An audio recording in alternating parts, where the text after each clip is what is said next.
Hey, Ghost Machine fans, this one's for you.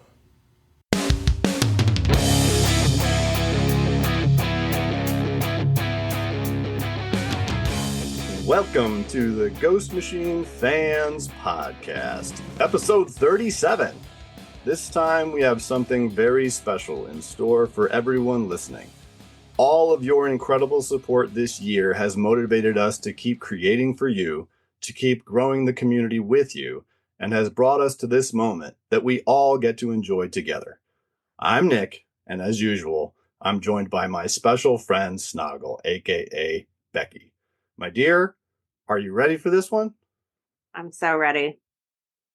I've been ready for months. I'm ready too. Oh my gosh, there's someone in the background. We have to introduce this stranger. Who could it possibly be? Let me run you through his bona fides in brief, and then we'll get to chatting. They're a little long, but we'll get there. He's a Detroit native and Michigan State Spartan. Like me, this comic book creator began his career in film production as an intern for Richard Donner of Superman fame in the 1990s. His career in comics started in the early aughts, primarily writing for DC on JSA, The Flash, and eventually taking the helm of his historic Green Lantern run that led to the creation of many new characters in the mythos. As his career with DC continued to flourish, he wrote many iconic runs, including Sinestro Corps War, Blackest Night, Throne of Atlantis, Flashpoint, Doomsday Clock, and Superman Brainiac, and is well known for creating Courtney Whitmore, aka Stargirl. He was the chief creative officer at DC Entertainment from 2010 to 2018, as well as producer, writer, and executive who has helped turn the DC Extended Universe into one of the highest grossing film franchises of all time. Most notably amongst those films, he co-wrote and produced the story for Aquaman #1 and co-wrote the screenplay for Wonder Woman 1984. He also worked on numerous DC Entertainment television titles in the Berlantiverse on the CW. But enough about detectives and Kryptonians. In 2018, he left DC and opened Mad Ghost Productions, announcing in 2020 that their first work would be the original Geiger limited series with friend of the show, Gary Frank. In 2022, he and Gary expanded the Unnamed Universe, which began with Geiger, by publishing the Junkyard Joe miniseries. In 2023, he announced that, along with the cadre of creators we have come to know and love, he would be forming a cooperative media company called Ghost Machine, which would publish creator-owned comics. He's the current writer on Geiger, Rook Exodus, Redcoat, and Hyde Street. It's world-renowned storyteller, Geoff Johns.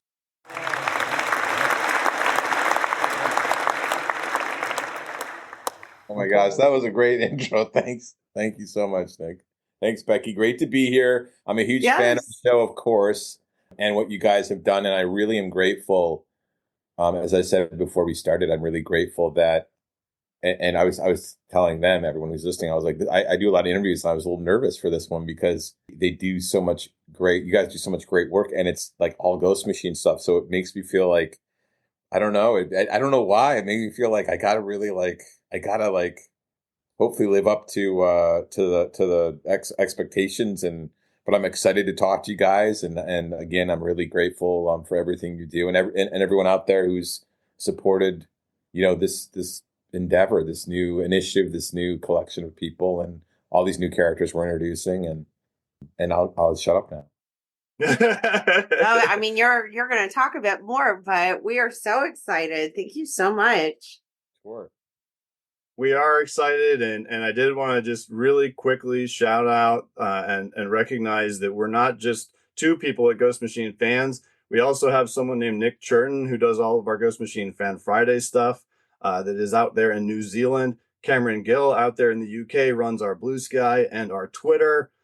Of course, we have Michael Schwartz, our guest co-host for all Redcoat episodes. And Tiffany Lee is our field correspondent who's been at many of your events, and she's given us a lot of footage there. So just wanted to shout those folks out on this episode that really we've all really worked towards getting to, like we have wanted to talk to you this whole time. And when we got this thing going less than a year ago, we imagined, that probably will never happen. So it's it's just a fantastic pleasure for us too. We obviously are huge admirers of yours, and we are ready to interrogate you thoroughly today.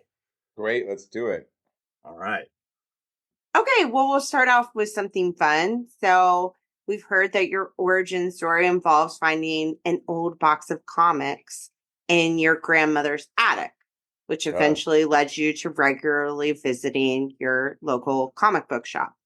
So can you tell us about what discovering a love of comics was like for you? Sure. What's funny is I'm older, so I remember the days before the internet, and And you were. We found comics. My brother and I found comics in my grandparents' attic in Detroit one year, and we were young, and it was a box of my Uncle Roger's old comics. They were like 60s comics. That's why I like the Silver Age so much, because I grew up on checkerboard DCs, like reading that box of comics and Marvel, like early Marvel FFs and Daredevils, and I just loved all those books, and I reread them over and over, and I gravitated towards like Flash, Superman, Jimmy Olsen, Lois Lane, like adventure comics. That was kind of the grouping of characters. I remember Metamorpho was in there, so I always thought Metamorpho was a big character. But I remember just loving comics, and it wasn't like I didn't really realize that they kept publishing them, and I didn't really understand how it worked. I was so young, and I remember going to this Hallmark store that was down the street, like a gift store or a pharmacy, and there were new comics there, and I couldn't believe they were brand new comics, and I found out they come out every week, and I was like, wait, what? And it was like, it kind of blew me away, and I got so interested in the stories and the characters, and going from reading the books in the 60s to jumping into the 80s and seeing how they evolved was so fascinating to me, and I got hooked. And before, like, the thing about the internet and social media and everything is you can connect with people who share your interests. But when I was a kid, it wasn't easy to find other people that like comic books or that read comic books. And when you did, it was amazing. I remember I met my best friend from high school. His name's Josh, and he was reading comics, and he was more of a Marvel kid. Loved Wonder Woman, but he's more of a Marvel kid. And I was more of a DC kid, but because he read comics, we started talking and we bonded. And from then on out, we became best friends. And we bought our new comics at the flea market on Fridays after school. But we go to the flea market and buy new books and read what we could on them, like in magazines and everything. But yeah, my love for comics exploded when I found that old box, and then when I discovered that new books were coming out every week. And it was right when Crisis on Infinite Earths was hitting. So then following that, there were things like Superman 1 and Justice League 1 and Flash 1, and the DC universe got relaunched, and that was really the era I grew up in, is the late 80s and into the 90s with the launch of Image. It was a great era of comic books, really exciting era of comic books. Do you think it, like, just because some of our listeners are a little bit younger than the three of us, I also did not have the internet. I didn't grow up with the internet until much later, didn't even have a cell phone until college. Do you think there was something a little bit special about that period of time where you had to, like, discover those things? I do. One of the things that we're really trying to do with our books is capture some of that nostalgia and mystery to it again. So you don't really know exactly where the books are going. We have a lot of great, I think, twists and turns in our stories coming up, particularly at the top of 2025. I'm super excited about, because we haven't said a word about it. And we're getting to a place now where, like, Redcoat's on 10 and Geiger's on 10. Like, the books are starting to get deeper into their runs, and it's allowing for things like the return of Junkyard Joe. But it's also allowing for things that we haven't even mentioned that are in that book.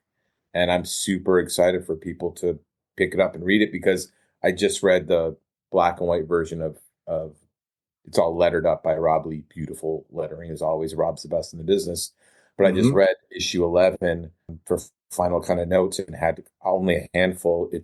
I was so excited. I'm like, I can't wait for people to read this issue, because we haven't even mentioned what happens in that issue at all in any way. And so there's things now that are happening that, for me, now that the books are launched and up and running, are really exciting and remind me of those days where not everything was laid out. Like there's also a kind of a nice unpredictable nature to these books because they're brand new characters and they're not a relaunch or a reboot, so that you kind of know, okay, there's going to be, when they relaunch or reboot something, you're going to have certain characters fight. You're going to have certain characters there. Characters don't really die in the constant relaunches and reboots. Like there's storytelling that's a bit predictable. And even with superhero comics, I didn't really realize it until I stepped out of DC, and I love DC. Love DC. Mm-hmm. I still bleed DC. Mm-hmm. I wrote comics, Stargirl, from Stargirl, Stars and Stripes 1 to JSA number 12, which was a Stargirl issue, was 25th anniversary of Stargirl. Loved every second of writing comics for DC. And I'm really proud and grateful of the work I got to do there. That said, stepping out of it, and now Brian Hitch and I talking about it all the time, Gary and I, Jay and I, Ivan and I, stepping out of the superhero world and doing something that's new. Like someone asked me, have you always loved American history? I'm like, yes. But I haven't had an outlet to kind of explore it creatively because it just wasn't really what superheroes were about. Like I did some history with the JSA, but that's superhero history. To use Redcoat to explore it, it felt brand new. Geiger is a completely different type of book, a horror book in Hyde Street, a sci-fi book in Rook. It feels like I get to explore very, very different things, but the kind of the mystery, the unpredictable nature of it, and the excitement of discovery, like we're trying to put it back into our books. And I know that saying, like, hey, I was around before the internet, feels like I was around before cars were driven. But there is there's a really fun thing and benefit to having these new books and new characters, is that you can recapture some of that mystery because you don't really know what's going to happen next. You don't really know where any of these books are going, but you're starting to meet the characters and get to know the characters enough so that when I say, well, you have a Redcoat issue with Simon teaming up with Johnny Appleseed, you kind of get a little bit of a sense of what it could be about, but you still don't really. Yeah. A little bird told me that issue with Johnny Appleseed and Redcoat happens like kind of like near one of your hometowns or near one of your relatives is from, or something like that. Is that true? Yes. So near you guys. My mom grew up in Covington, Ohio, which is, I always say, do you know where Dayton, Ohio is? And people say yes. I say, okay, do you know where Piqua is? And fewer people say yes. And then I say, well, if you know where Piqua is, you know where Covington is. And very few people know where Covington, Ohio is. But I spent many a holiday and summer there. I remember Christmases in Ohio. I loved Covington. There's a small little town we go to, but I really like going to my grandmother's house. I remember she had this heating vent that was so hot. It was huge. It was like 2 by 2 feet, and it was like scalding hot. If you touched it, you got burned. I remember reading comics by it because it was so cold. But anyway, I have fond memories of it. So I use a lot of, where I grew up and what I experienced as a kid, obviously, in my books. And I wanted to do a story. Most of Simon's adventures take place kind of across the Midwest and the East, some out west, south. But it's a story about, it takes place in Covington, Ohio, about Simon Pure and the first friend he ever made, Johnny Appleseed.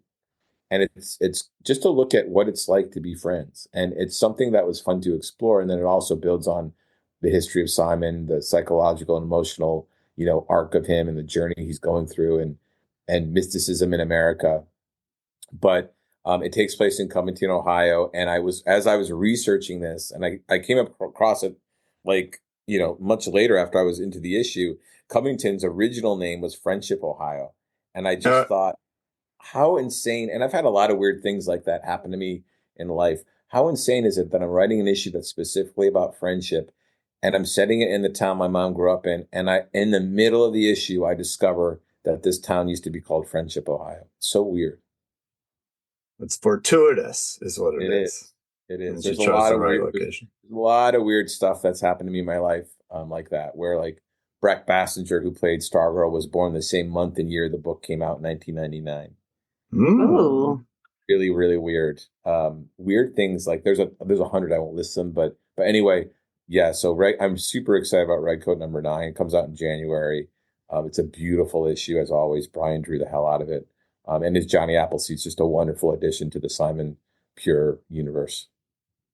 We're big fans of Simon and how his journey is so self-reflective. It really makes you think, what would you do if you had immortality? Yeah, it's an examination. It came from, when Brian and I originally conceived of the book, it was much more serious. He probably has mentioned that in other places. Mm-hmm. Mm-hmm. It was much more serious, and it was kind of a murder mercenary. And as we started to examine what the book was really about, we just laughed all the time. Brian and I just started laughing all the time. Like I've every time I see him at a convention, we have the greatest time. Like I just love Brian Hitch, and we just, as we talked more and more about this book, we talked about life and about repeating mistakes and how long does it learn to how long does it take to learn from your mistakes, and how long does it take to become a better person, and how long, and we said, like, does it take 2 lifetimes? Does it take 3? Does it take 4? It depends on the person. And so we wanted to start with somebody that was the most, I think, void of morality and good character. And that was going to be a British redcoat colonist soldier that would accidentally and undeservingly gain immortality. But that's where that whole story came from. And it's funny how it's opened up into it's interesting when you guys check out issue 8, which is a pretty heavy and dark issue. Mm-hmm. And then issue 9, and then issue 10. They're so different tonally, and yet they fit perfectly in Simon's life. And I think as Brian and I got into there, because we started plotting the book storyline by storyline, and before New York Comic Con this year, we were like on issue 25. And I was like on the plane writing it down. I'm like, I think we got through issue 25. By the time we left New York a week later, we had through issue 50. And right now we're circling issue 75. Oh my And gosh. in terms of story, we know his whole journey, but more Mm-hmm. and more and more story is coming out of this book and out of working on the book. And it's just a delight to work on. It's an absolute delight. And it's so fun on all these books to do long form storytelling because, I mentioned, consistency is such an important part of life and work and everything. And that's one of the tenets of Ghost Machine is, the 4 C's are characters, creators, collaboration, and then consistency. And consistency only comes out if you're delivering ongoing titles. With Redcoat, we deliver about 11 issues a year, which is pretty amazing for Brian Hitch's artwork and the beauty of the book. Mm-hmm. And we really want to keep the momentum going. And we have a lot of story to tell in that title and the others. But it's, it's just been a blast to work on. I like the collaboration part in your C's because you can really tell through, just from a fan perspective of reading it, that there's passion behind that. And it's not just coming from one person because you guys are all diving into these new, not typical superhero places. And it's creating this just like creative boom for all of you guys who are excellent at the beginning of this. It's just from the fan side, it's really fun to see as well. Thanks, Becky. It's the cool thing about it is that it's super genuine. The collaboration between us and the fun we have together. Anyone you talk to on the team, we got together for the very first time in New York in 2023 when we were going to announce this. The fact that it didn't leak ever said something about our team, right? Didn't even leak a little. And when we announced, we all got together, and I didn't know what it would be like. Some of us didn't know each other. And by the time we're done in that week, because we spent 3 days together before the show, and then we spent the show together. We had dinners together. We spent so much time together. It really became a true family, and everybody's so talented, prolific, driven, generous, kind, funny, caring. The group that is Ghost Machine is as curated as the titles and the stories we do. And I would say one of the main reasons we got together in the first place was that creative control doesn't mean I get to decide everything. It's my idea, nobody's idea. Creative control means we get to work with who we want to work with. We get to work on what we want to work on. We collaborate with who we want to collaborate with. But it's a very important distinction is that this creative, I don't know what you call it, dream, organization, company, it is all based on collaboration, all of it, because Redcoat wouldn't exist without Brian Hitch and me. That is a sum of us creating this book and these stories together. Rockefellers wouldn't exist without Peter Tomasi and Francis Manipul. Every book is uniquely and organically born out of these collaborations and this partnership.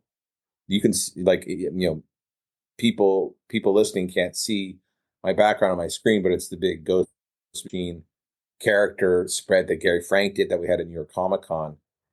And our goal was always to create a big lineup of characters we loved and that we wanted to just work on and follow and celebrate and explore. And after we did our first year and we met on the summit this year in 2024, it was like going back to summer camp and seeing all your friends. It was super exciting for us to come back together and look back and say, you know what, we're well on our way to doing what we want to do. We have a long ways to go, but the journey is the point. And the end goal is here. We are at the end goal. So it's really, the collaboration is key. It's the biggest part of this. And the out of collaboration is who you collaborate with. We've had the pleasure of talking to Yvonne, Gary, Brian. We haven't talked to Jason yet, at least not on the show. And everyone ruminates what you just said. But also, most people say that in our typical comic book industry arrangement between writer and artist, there is much less collaboration. Like we've heard like a lot of people just receive a script in the mail and barely speak to the writer. So you obviously work differently. Ghost Machine is obviously structured differently. Why is that? It's a great question, Nick. The funny thing is, I don't know because I've never worked any other way, really. When I find a collaborator, Gary and I have always talked about what we're working on. Always. Superman, Batman, Shazam, Doomsday Clock, Geiger, Junkyard Joe, everything we've ever worked on, we've had hundreds of conversations about. When Jay came on to Justice League, I saw some artwork of his. I was like, who can I collaborate with? Because I'm really specific. I didn't know Jay yet, and I ended up like sending him a message. We talked late at night. I was on the set of The Flash up in Vancouver, and he was like, I think it was like 11:30 at night for him in Ontario, and we ended up talking forever. And then when he came on Justice League, we talked about story constantly, because the most important thing is why. Everything should be why. Why are we telling this story? Why do we want to collaborate? Why is the character doing this? Why are we going to create Ghost Machine? Why Redcoat? Why Rook Exodus? Why does Swine exist? Why? And so talking to your partner, because it's a creative partner, you're always exploring what do we want to say? What do we want to do? Because if you both, and not just us, but Brad Anderson and Rob Lee and Brian Cunningham, our editor-in-chief, like everyone understands what our goals are, why we want to explore this, why we want to do this, what the story we're telling is. You start to add these things you can't really quantify. There's nuance and some big, some small that are born out of these conversations and these partnerships that make their way into the book, and it feels more cohesive. Ivan and I would talk all the time about Green Lantern and where it was going, but it was never just send a script in. And I will say this, if you look at my career, I've worked with a lot of super talented artists and editors and inkers and colorists and letterers. But there's a reason that I've worked with Gary Frank for so long, and Jason Fabok for so long, and Ivan Reis for so long, and Rob Lee for so long, and Brad Anderson for so long, and Brian Cunningham for so long, Mike Cotton, Peter Tomasi, Francis. I can go down the list. That when you find a creative partner, I always tell every new writer, you find a creative partner you click with, value that collaboration because it is not easy to get. I've worked with a ton of artists that are super talented, and it didn't click as easy. Like it wasn't as easy a creative unit. There weren't like arguments or disagreements, but it wasn't it wasn't manifesting into the greater sum of the parts that I felt it could. And that's really what this allows us to do is do that. So yeah, I don't understand how you can just get a script in the mail and draw it. I if you're only doing a couple issues of a book, I get it, because you're not building a lot of momentum. But yeah, for these real creative partnerships, when you're doing ongoing books, you need that collaboration. You just need it. It's important. But it's also hard when you have an editor at a corporation that's trying to manage the process. Right? They're trying to control the process. They don't want the artist and writer to start talking. They don't like that, because then they lose control of the process. And yeah, I will say the process only has value in service of the product, right? And often the process will get in the way of that. I've seen it happen all the time, where the process overtakes the product. The process becomes the product, and that's not going to produce great comic books. But it produces reboot after reboot after reboot. Just saying. What happens is, there's a lot of great ones out there, but what does happen is that people that aren't involved in the creative generation of the product, we're like bakers, right? You taste something, and it's hard to quantify. Taste is subjective, right? So you have to go by your gut and what you believe in, and you learn your craft and you get good at it. But the problem with some of this over-processed stuff is that they're looking at how things worked and why they worked, and they think that, Keith and Mark and Kevin McGuire on Justice League, it was a relaunch of Justice League, and that's why it worked. It was a #1, and no, that helped spotlight it, but the reason it worked was because the creative was great and it was organically built. They actually couldn't use some of the major characters, which is why they put in some of the minors, and they could explore them more, and it became organic to it. What happens now, though, is you see like people in those positions sometimes look back at the process and think the process is why it worked. And they use the same process, so it has a veneer of that, but the substance to it, the organic creative power of it, is absent. And so the process becomes what you think the job is. That's why you have so many reboots and events, and you build this and that. It's got to be organic. And you can't just repeat the same stuff. Like Green Lantern, when we did Rebirth and we built the Sinestro Corps, it was very organic. Blackest Night, very organic. We didn't set out to do it. We just did it. Blackest Night was just going to be a crossover, and Dan DiDio, rightly so, convinced me, hey, you should make this its own standalone series. There's so much story to explore. And I was like, you're right. I finally agreed to it. I said, you're right. But it all grew organically out of story. It wasn't prescribed or prescriptive. Like I think a lot of editorial, you can see it, a lot of editorial processes are laid out and they become a publishing plan, Yeah. And then people assume that they can replicate them. Yeah. We're talking about like not rebooting things. And in all reality, when we talk to everybody, we're talking about 10 years and more Ghost Machine, 100 issues plus of each of these ongoings. It's another part of the reason that it's like discovering back like it was when we were kids, because they were, truly new like this is and everything. Well, you kind of already gave us some insight when you said you were planning out to issue 75 for Redcoat. But how long do you... And let me also say, like, that is not the last issue. We've just plotted up specifically to that issue. I think Brian and I on Redcoat, just to put a spotlight on that book for a minute, I think we see that book kind of, for us right now, creatively open, is we'd love to do 100 issues of that book. Like, maybe it goes longer, maybe shorter, but our target goal right now is at least 100 issues.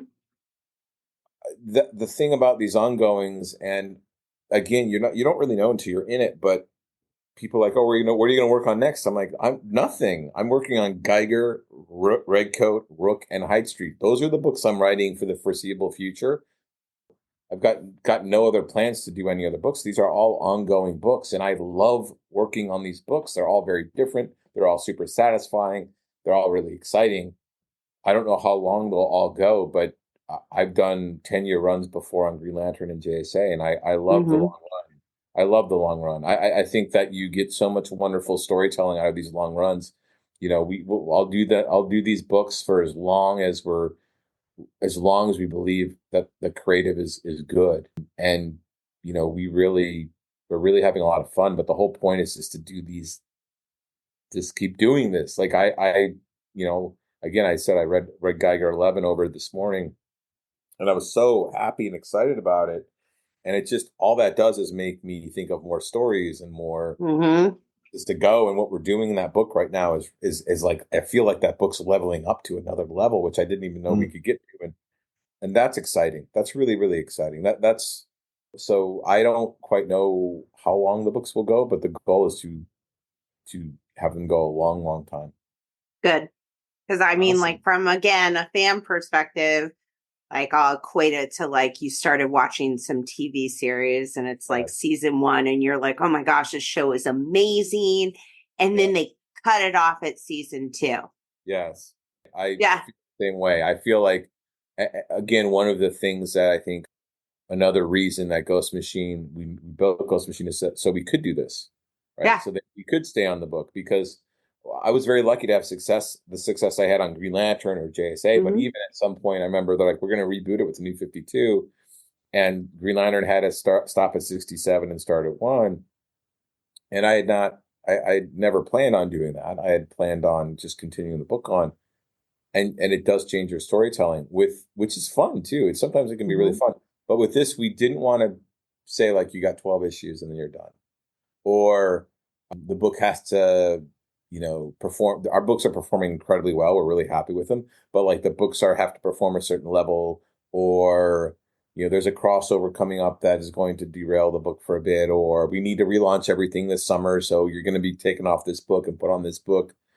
That happens all the time. And again, we didn't want to be in that position. We want to be in the position where we know we're delivering great creative and we can keep doing that. As long as we can deliver great creative, that we want to stay on the books. Love it. So you're going to stay on Geiger, Rook, Redcoat, and Hyde Street indefinitely. Yes. There's several other titles too that have recently launched. Who is your favorite Ghost Machine character and why? It changes all the time. That happens to us too, and it's your fault all the time. Yeah. So honestly, for me as a writer, it depends who I'm writing. Like when I'm writing that Simon and Johnny issue, it's Simon, and when I'm writing Geiger, it's Geiger. When I'm writing Hyde Street, it vacillates between Pranky and X-Ray. And when I'm working on Rook, of course, it's Rook. So for me, it changes. Outside of the books, though, I love what the 2 new books that we've launched with Rockefellers and Hornsby and Halo. Those are really fun books. And when I saw, I have issue 2 of Rockefellers here, and there's a profile page of Roland in the back, and it's just I love this character. But I love all these characters. It's hard to choose a favorite. I love Junkyard Joe. I love the pathos in there. I love the mystery of the Northerner we have coming up. I love, I love Miss Goodbody, who's got a really cool backstory that you see in issue 5. They're all really interesting to me. So a favorite of mine, I mean, it's hard to say. Geiger was the original. Geiger was kind of the first kind of break in the foundation. So I have a really soft spot for Geiger and where he came from. But I love everybody. Ours changes every month too. It always changes. 100%. When we first started doing this, it was like Nick said, I like Rook the best. And I'm like, I like Geiger the best. And then it shifted and I was like, man, Simon, he is my favorite now. And then it's just, it's gone back and forth. There's a new character coming up I'm working on right now that's in the books, and I'm like, oh my God, I can't stop. This character is really grabbing me. Like, that's always fun too. Yeah. I like the character progression you guys do. Like at first wasn't a huge Nate the Knight fan. I'm like, oh my gosh. And then you see like, oh, he's just, poor Nate. He's childlike in nature. It's like they grow on you in different ways. And that's just good storytelling. Yeah. And wait do you see what happens with Nate? Again, in this issue, in issue 11, I just, the character, it's funny. Nate is named after my cousin, Nate Etter. From Ohio. But the thing I love about Nate is that he's a follower, right? He's a follower. he's never going to be probably anything but a follower. And that's okay. There's a lot of followers, but he's a follower, and he followed what he thought was survival, and he fell into some things, and then he saw a different way, a different light to follow, and he's trying his best to support that and be, in his mind, a little worthy of that light. But what he has to do, what he steps up to do, and what's going on with him, there's a lot of things we haven't revealed about him just yet. He's one of my absolute favorite characters because he provides a perspective for Tariq that he doesn't get from anyone else. And there's a kindness in Nate. That's a innate part of who he is. And I like that. Even though he's not the smartest, smartest guy in the room, he's often probably the least smart in the room. Doesn't read cues well. It's pretty awkward, not very well educated. But I love when he says in the end of issue 1, I'm not much of a reader. And Geiger says, I figured. But he's sort of kind of a sad sack. And I feel for him. But when you see what he does in issues 10 and 11 and beyond, I there's a real growth and evolution of the character that I love. And I'm excited for readers to experience it. But every single character we're introducing, like some of them, you don't get to the deeper layers for a bit. And even Simon took a second because I'm like, well, I can't reveal, he can't be. I love issue 5 when he tells Albert, young Albert, we don't need you anymore. Get out of here. And is really harsh to him. And Albert is in tears. And Simon, you see him after he's gone, kind of in thought. And Benedict says, well, where'd the boy go? I was just starting to like him. And he looks at Simon and he goes, oh, I understand. Because he knows why Simon sent him away. He's like, doesn't want him to get hurt. He doesn't, at least he's like, he knows the boy's going to die, but I don't want to have it happen to my sight. And it's a very selfish thing to do, but also a very selfless thing to do. He's trying to protect him. And then that whole story only works. It only works with Redcoat 7 then. Which is one of my favorite issues we've done. Beautiful issue. It only works if issue 7 only works if you have issues 1 through 6.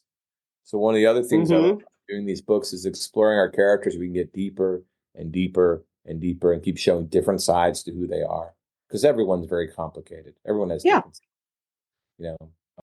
But yeah, I'm glad we're surprising you with characters like Nate. Well, I used to hate him, but I love Nate. I mean, he does things that you can see are a little bit more pure. And I think when I say childlike, children aren't jaded yet. Yeah. They're innocent. They have a really basic understanding of right and wrong. And there's something very pure about that because you'll just do things without thinking. Yeah. I think that's why he fell into the knights, because he thought being a knight was a good thing. Oh, I'm a protector. Yeah, I think Nate's a very simple person that probably has been manipulated by a lot of people in his life, used by a lot of people, doesn't even realize it. Doesn't even realize he's being that way, and he's okay with it. And if he's kind of surprised when someone says, well, they did that, because he's like, oh, what? He doesn't really understand cruelty, right? He doesn't really understand. There's a lot of things that I think make him so endearing to me to write. And as he's a little bit goofy. Right? But I love when there's a scene in issue, I think it's 5 or 4. It's 4, I think, maybe 4, where Barney's in trouble and Geiger changes his mind. We're going to go through the airport, and he says, I thought we weren't gonna. You didn't feel like killing hundreds of people, and he's like, my mood's changed. And they go in there, and there's a moment where he's carrying Tariq's book, and he drops it into a horde of Oregon people, and he's up in there, and he's like, Mr. Geiger's book, and he just jumps down with his sword. Yep. He doesn't have to do that, but he just goes to get the book. Yep. And he never tells Tariq what happened. He just has the book. And I love that about him, because he doesn't understand he's pretty brave already. Doesn't really get it. He's a little bit like the Cowardly Lion, I guess, right? He's he's already brave. He just doesn't think he is. He doesn't think he's special, but he actually is special in his own way. Yeah, I love it. Yeah, we have a whole issue of him coming up, actually. Really? It's a hell of a cover. It's this great cover that Gary drew and Zigzag's fully grown, and he's on Zigzag, and he looks like That's awesome. Yeah, it's such a great cover, and Zigzag's a steed, like this cool, black and white striped steed. It looks so this knight on a zebra. I love it. Yeah, that's awesome. On a three-eyed zebra, no less. Mm-hmm. Yeah. I love it. Zebra. I love Zigzag. Zigzag's a great character. Yeah. For sure. It's funny when Barney and Zigzag cuddle in the back of the truck or whatever. Yeah, when they like each other. It's like they're like two dogs that live together. Yeah. Yeah. There you go. And also, I feel like Zigzag sees Barney as a surrogate parent, but also Barney experienced Zigzag's brutal loss. Mm-hmm. And, yeah. Like they went through something pretty horrific, and I think Barney's protective of Zigzag and tolerant of him in a way that Barney, I don't think, is often tolerant of many things. Mm-hmm. I think he's a wounded animal that really has a sense of security with Tariq, but knows Tariq isn't the most warm and loving person, though on occasion he is. There's a great scene, and I think it's issue 3, where Barney, if you know his history, he doesn't like libraries. Mm-hmm. Watched his mother and his siblings get killed in a library, and he was orphaned. That's where Geiger found him. And there's a great little scene in issue 3 where Geiger's reading at night. They've stayed in this library, and Barney looks at him, and Geiger's like, "Go to sleep. Like, I know you don't like libraries. It's one night. Suck it up." And Barney kind of goes off, and then Geiger has second thoughts and says, "Hey, come here." And he just says, "Come here." And then the next shot is just Barney curled up next to him, sleeping, and Geiger's hand on him. I love that. So moment. Cute. I know exactly what you're talking about because it's almost like no worded panels, just emotions. Yeah. I love that moment on it because there's a moment of kindness from Geiger. Geiger, why I find him fascinating is because I always say he's caught between, I have Nate say it actually in issue 8, he's caught between sympathy and savagery, meaning I think Geiger is so caring and loving. He has so much love to give, and it's been cut off because his family's gone. He cares so much about people and animals, the things that he cares about, he really, really cares. But then the pain and anger and anguish he lives with, it explodes in violence. He's almost looking for an excuse. Like, does that person deserve to die? Great. Because I need some relief. He's never going to get full relief, but he's like, I need some relief. And I think that makes him such an interesting character because he's caught between these polar opposites of absolute care and love and total destruction.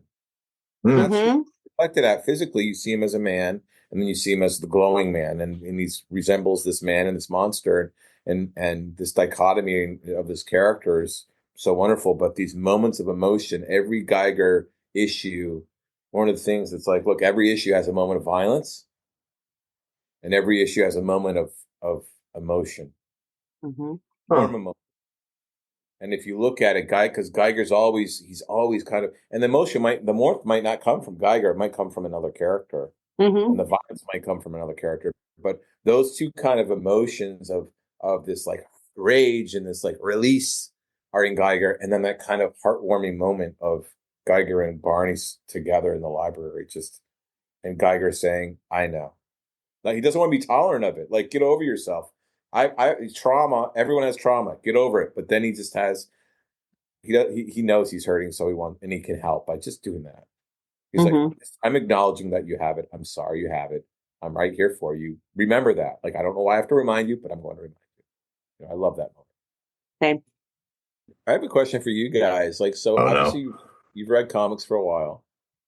How did you find Ghost Machine? And what was it that you guys were like, you know what, this is, why did you guys get invested? Because you guys got invested pretty early. Yeah, so Nick actually was doing the podcast before I was. Like, he's read comic. I've always been a reader. I have read comic books. Him and I have been together for a little over a decade. And I think one of the things that first brought us together was our mutual love for just the movie The Dark Knight. I was like, this is my favorite movie. And he's like, I'm going to invite this girl over again. I like her. That's awesome. But he was doing the podcast and he asked me, he's like, do you want to, like, will you do a guest spot with me? Because I think it was the first 2 episodes, Nick, that was just you. Yeah. And I was like, yeah, sure. I can talk. And I love to read. I love a good story. Like, I just started reading and he gave it all to me, like anything I hadn't read yet. And I'm like, oh, this is a good story. So I was invested pretty quickly and like obviously just wanted to support my partner. That's like cool. And then I found it really fun and in the creative process, like you can really feel the passion through it. So that for me is what started it. And then we started interviewing people and like literally just genuinely, like I think the first people we interviewed were Brad and Rob. Mm-hmm. Right. Everyone Absolutely. Has just been just a pleasure. It's just a fun, creative process. So it makes like every book more and more and more. I'm like, oh, this is just so good. And knowing that it's coming from like a genuine, creative, like good people place, that's where I'm at. Yeah, I'm really enjoying it. I'm glad it does get hard. I'm glad that, and you're being such a reader too. One of the things that I'm glad resonated with you was like Redcoat. You only need to read 1 through 7, and that's it. You've read every Redcoat you need to read. You know what's going on. There's no as much as I love the history of these superheroes. There's no 20 years of which Redcoat story should I read. You know, and I think us being able to start a story and take it all the way to completion, and that's it, and we create something really cool and special, a journey we can all go on together. That also is really rewarding and something that I didn't foresee, but I was hoping that it would be a great place for people to jump on board and just start reading a book. Like even Geiger, we only have, a mini series and then this ongoing book. There's not a ton to read to catch up on it all. And Nick, how about you? You've read comics forever? Yeah, I started, I'm just a tad, literally one tad younger than you. But I do remember buying all the original Valiant books and Spawn #1 off the rack. I vividly remember the moment that got me into comics, which had to do with the X-Men back in, I think it was 1989. What story? But well, actually, it was that my brother took me to an arcade when I was 6. And if you remember the old school X-Men the arcade game, that eight people could play it. Nothing moves the blob. I remember that. Nothing moves. Yeah, like over and over and over in the background. Yeah, I love the blob. Yeah. Great game. I had to stand on a milk carton. I remember my brother, and it was like in the 1989 smoke-filled arcade. I had to stand on a milk carton, and he gave me money to be able to play X-Men. And I was like, "Who are these characters?" And that actually led me to then reading comics shortly thereafter. So I had read Geiger. I thought it was awesome. And then when Junkyard Joe came out, I read that. And then I realized at the end of Junkyard Joe, when you see that what we all surmise to be a time portal, I know that the time portion of that portal statement is not confirmed, but that's what we surmise because we think that the Northerner is in that time portal and we think he is from another time. I know we're not going to talk about that, and that's okay. But I saw that and I was like, oh my gosh, I loved this series, this 6-issue series. But this is not just a 6-issue series. I was like, holy cow, this is because like, oh my gosh, this is a shared universe because that's Barney and that's Tariq right there. And so that was kind of the moment when I was like, oh, wait a minute, what's going on here? And I've always been a fan of yours and many of the other creators. But when that happened, I was like, are they going to make a new universe that's shared? Kind of like, I really liked that about Valiant because they tended to be more coordinated than Image. Image, everybody was all over the place. Back in the day, Image. I know, obviously, now you're through Image. Then you guys, around the time you came out with Ghost Machine #1, I was like looking online, and there wasn't really like a lot of. There was hype, but there wasn't a wiki, and there wasn't a whatever about it. Like all those different things, all the things, because now there are all the things. And I was like, well, I really love this Hellboy wiki because I'm a big Hellboy fan too. and there'd be like impossible to make a Hellboy wiki, but it would be rather easy to make a Ghost Machine one. And that's because like there were 14 issues, including Ground Zero, out at the time. So it was rather easy. And it was rather easy to go to new people, like Becky said, and be like, hey, do you want to get into this? It's only 14 comics. You can read it this afternoon or in a couple of days if you want to break it up. And so anyway, I was like, okay, I'll make a wiki. And then I wanted to make a podcast, and I couldn't find anybody to agree to do the podcast with me. And so I went to my LCS to pick up some comics, and the wiki was out, the website was up, and there was a podcast coming soon thing on the website. And my friend at the comic book store, they pulled it up, and they're like, oh, this is really, really cool. And I told them everything I just told you, and that I didn't have anybody to do the podcast with me. And he goes, yeah, I guess you probably don't want to do the podcast because doing it alone would be like impossible. And I was like, okay. And I got my books. I went straight out to my car. I went straight to my house. I wrote the script for the first episode, and I was like, how can I figure out a way to do this? Because there's this isn't happening, man. Like everybody puts out 6-issue series, 12-issue series. And I love all those books. I read all that cool stuff that Image puts out, but nothing is happening like what you are doing. And so to me, it was kind of like a once in a lifetime opportunity to take what I love, my hobby, to like another level. Almost to, just for fun. And then so many of you responded right away when we did that first episode with all the funny effects and the different things that we did. And then you kept responding. And so the goalposts kind of kept changing. We wanted to have some of you on the show, and you're literally the 8th person we've got to interview. And there are so many people that literally around the world, Geoff, literally around the world that listen to this or communicate with us on Instagram or on Blue Sky or Twitter or all the other things, on the Facebook group. They're great too. On the Reddit, that's new. And they all care so much about this. It's just like organically growing in such a wonderful way is the best way that I can explain it. And we never imagined we would get to do this stuff with you. God, or you guys and gals and creators and everybody. So it's just an absolute pleasure. So, we just got into it for fun.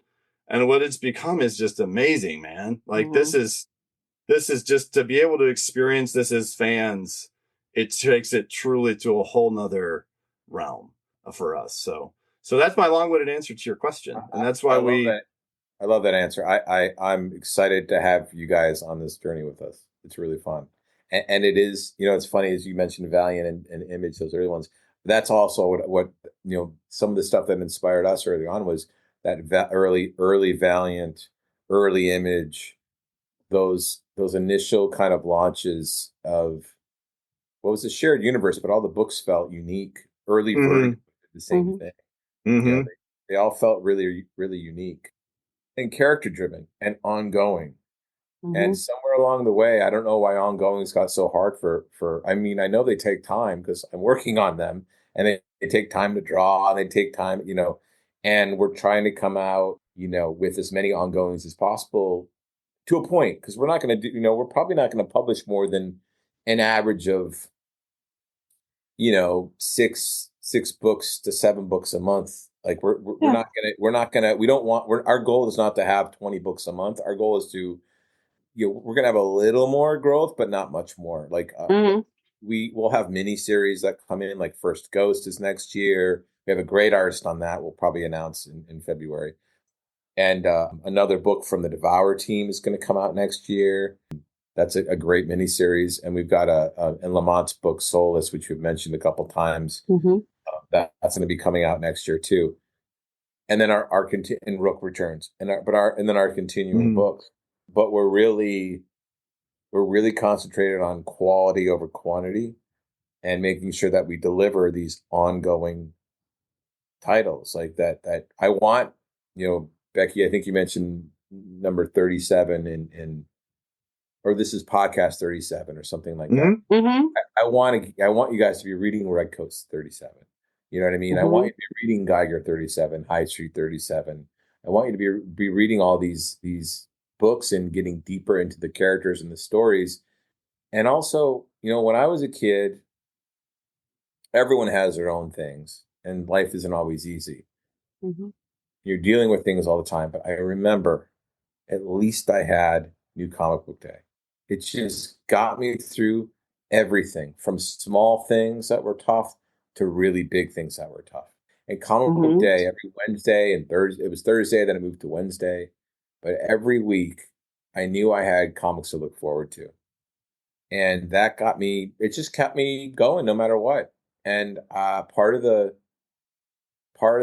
reason I love these ongoing books and why we wanted to commit to these ongoing characters is that they're about comic books, and I want people to be like, "Well, I got Simon Pure coming up this week. At least I got Simon coming up this week. At least I got Geiger. At least I got these books. Ghost Machine's going to put something out. I've got something I can look forward to no matter what's going on in my life. Even if it's a small 10, 15-minute read, at least I have a place to go to just be a little bit excited, explore something, put my brain on something else, put my heart into something else, feel something else. It was such a huge important thing for me. And I think somewhere along the way, there stopped being as many monthly books and as many kind of creative teams that continued on these long runs, I lost a little bit of it. It was a bummer because it meant so much to me to read Grant Morrison's Doom Patrol every month. Mm-hmm. And the run would eventually end and you'd be bummed, but you could follow Grant to this, or there'd be another book that had popped up that was, one of my favorite books, Mark Waid's Flash or Peter David's Hulk. Like those books, John Ostrander's Suicide Squad. At least I had these books that I loved that I would continue to follow. And, there's just something special about having that there. And I like that we can be there. I want to be there. You are there, and we have had many people tell us that New Comic Book Day for Ghost Machine is the thing that helps them get through whatever that is that you were just talking about. We hear that frequently. I'm glad. I think, and all the characters we have, they're all trying to get through their own things too. Simon's, we're all in it together. We're all in this life together, this crazy thing called life. We can all have different things and obviously different opinions and everything else, but we're all going through this journey together. We all can experience what it's like to have a friend, or fall in love, or feel angry, or loss, or hope, or struggle, or being misunderstood. Like, I think there's just so many things that we can explore in these stories with our characters that we can all come together on and relate to. It's such a great creative and artistic manifestation of connectivity is comic books. That's like going back to my very first point before the internet, when back in the year 1835, when I was 22 years old, I connected to people when I knew they read comics. When I knew Josh read comics, there was an instant connection, and there were so few words I had to say about it. Like, oh, hey, can we be friends? Because we'd have to say that. It was just like, you read comics, start talking about the X-Men, start talking about DC, start talking about Spawn, like whatever it was. It was that connectivity, and that's what art is. That's what comic books are. That's what storytelling is you're connecting emotionally to somebody else through story and sharing an experience and interpreting it in different ways, in the similar ways. And, that's pretty amazing when we get to do that as people. Wow. That's the mic dropper, I'd say, right there. Jeez, oh, Pete's. Thank you, sir. Sure. Thank you guys for doing this and for continuing to do it. And anytime you guys want to talk, about anything, if you want to get granular on a character or a book or a story or an aspect of why we do what we do, like why I'm sure you guys know, like why we formed the company. It was very easy. Like why why was it so important to have Rob Lee part of this? Why was it so important to have Brad Anderson?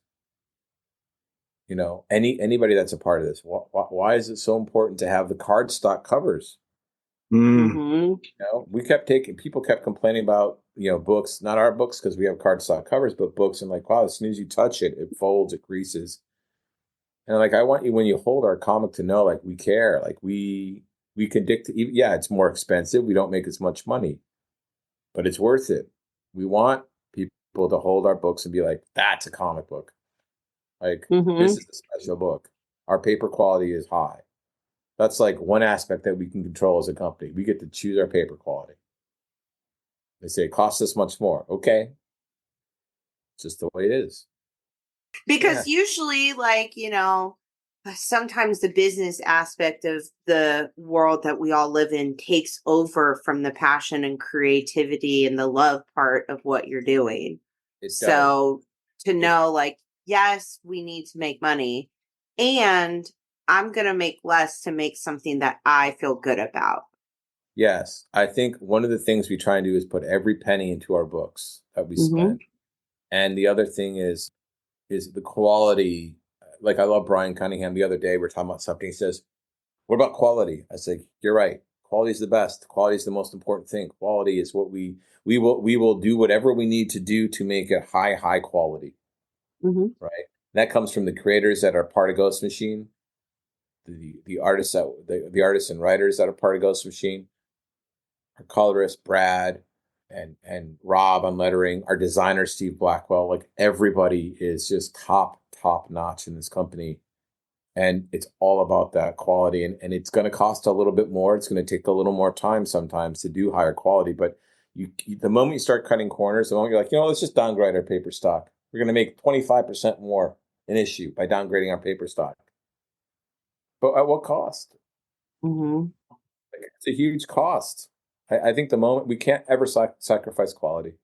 Someone said to me, hey, would you ever buy this old IP, this old character, and reintroduce them and blah, blah, blah. So someone's trying to sell us an old character. I said, no, we're new characters. We're creating new things. We don't need to buy old stuff and reboot it. We don't need to license material and reboot it. We want to do new things. That's what we're about. I don't want to do like the 10th version of a character. I did it at DC and I had great fun doing it, but that is not what Ghost Machine is. That's what DC is. That's not what Ghost Machine is. Well, that's why we're here, because it's all original new storytelling, and we're also enthused about that. So, I'll say it one more time, and I'm sure Snoggle will echo my sentiments, but it's been an absolute pleasure having you here, Geoff. And since you volunteered, I guarantee you we would love to have you on again to talk about any number of different things. Why don't we do a part 2 after the holidays? We'll do a part 2. Yeah. That would be awesome, man. That'd be great. We'll do a part 2. We can get into stuff. And then it'd be fun down the line to do things with, Ivan and Jay and Brian and Gary and start doing some team-ups about deep dives on the characters. Would be really fun. Yeah. That's a good idea. That would be a next, because we have a few more people who'd like to interview, but then doing tandem interviews would be awesome. I'm sure the fans would love that. Yeah, it'd be really fun to be like a Geiger deep dive and a Redcoat deep dive and a Hyde Street deep dive. That'd be really fun. I would love that. Yeah, sounds great. Awesome. Guys, stay warm in Ohio. We will. You stay warm out there in Los Angeles. I'm sure it's relatively cold, I will say. It's gotten in the 60s? It was in the 50s. Thank you very much. The 50s, I will say, I lived in Texas for about a year and a half, almost 2 years. And once it hit 50, when you're used to the hot weather, oh yeah, it is coat time. Yeah, it's different. It's different. For sure. Thanks so much for hanging out with us tonight on the Ghost Machine Fans Podcast. Thanks all. Podcast.